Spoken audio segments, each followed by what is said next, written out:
मित्रांनो, discovery of medicinal plants या माझ्या चॅनलमध्ये आपल्या सर्वांचं स्वागत आहे. रस्त्याच्या कडेला भरपूर कोंबडनखी उगवलेली आहे. हे पाहू शकता, भरपूर कोंबडनखी आहे. आपला ऑलरेडी कोंबडनखीवरचा व्हिडिओ पब्लिश आहे, चॅनलवरती पब्लिश आहे तो. पण त्याच्या जोडीनं काही सांगायच्या गोष्टी होत्या, त्या व्हिडिओमध्ये करता आल्या नाहीत कदाचित. त्यामुळे आज हा रिपीट थोडासा मी त्याच्यामध्ये करतोय. तर लायपोमा म्हणजे ज्याला चरबीच्या गाठी म्हणतो, अशासाठी अत्यंत गुणकारी असणारे हे औषध आहे. तर कोंबडनखी म्हणण्याचं कारण या झाडाला असं आहे की त्याच्या ज्या खालच्या कॉर्म्स असतात, हे जर आपण इकडे बघितलं, खाली जमिनीमध्ये जे आहे त्याला कोंबडीच्या नख्यासारख्या नख्या असतात, म्हणून त्याला कोंबडनखी असं म्हटलं जातं. तर ही एक रानभाजी देखील आहे, पावसाळ्याच्या दिवसातच मिळते. आणि ही भाजी खाल्ल्यानंतर सगळ्यात महत्वाचं, आपल्या मेटाबॉलिक ऍक्टिव्हिटी चांगल्या होतात. ज्या लोकांना मुळात लायपोमाचा त्रास झालेला आहे, अशा लोकांनी या भाजीचं सेवन जरी केलं तर लायपोमाचा त्रास तुम्हाला होत नाही.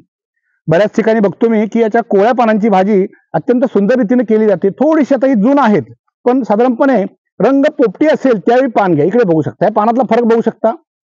याचा रंग थोडासा डार्क ग्रीन आहे आणि हा थोडासा हलका ग्रीन आहे, लक्षात घ्या.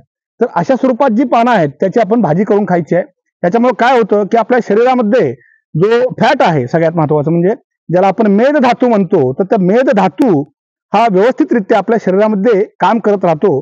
त्याच्यामध्ये कुठेही त्याची जी रचना आहे, खास करून सप्तधातूची, रस, रक्त, मांस, मेद, अस्थि, मज्जा, शुक्र, ते मेदाचं रूपांतर हे परफेक्टरित्या होतं आणि मेदातून पुढे जाताना ते सुद्धा अत्यंत चांगल्या पद्धतीने होतं. त्यामुळं या कोंबडनखीची भाजी तुमच्या सेवनामध्ये जरूर घ्या. तुमच्या परिसरामध्ये मिळत नसेल, पण जिकडे ज्यांना उपलब्ध आहे त्या लोकांनी ही भाजी खायला हरकत नाही. भाजी करण्याची थोडक्यात तुम्हाला पद्धत सांगतो. त्याची पानं घ्यायची आहेत, कोवळी पानं घ्या, ती बॉईल करा किंवा अगोदर बारीक चिरून नंतर बॉईल करा, त्याचं पाणी काढून टाका आणि मग ती भाजी तुमच्या पद्धतीनं, तुम्हाला जे काय आवडतं त्या पद्धतीने तुम्ही ती करू शकता. चरबीच्या गाठी किंवा ज्याला लायपोमा म्हणतात, यासाठी औषध जवळजवळ उपलब्धच नाही. पण अशा वेळी आयुर्वेदानं दिलेली ही एक देणगी आहे. त्यामुळं कोंबडनखी, त्याच्या जोडीनं कांचनार आणि कुंभा या 3 वनस्पतींचं मिश्रण करायचं आहे. त्याचा काढा बनवायचा आहे आणि तो काढा आपल्याला सेवनामध्ये घ्यायचा आहे. याचा काळ कदाचित 5 महिने, 6 महिने, 7 महिने देखील असू शकतो. त्यामुळं हे लॉंग ट्रीटमेंट आहे. त्याच जोडीनं कोंबडनखीचा जो कंद असतो किंवा ज्याला नख्या म्हणतो, त्या नख्यांनी सिद्ध केलेलं तेल हे गाठींवरती लावण्याकरता वापरायचं आहे.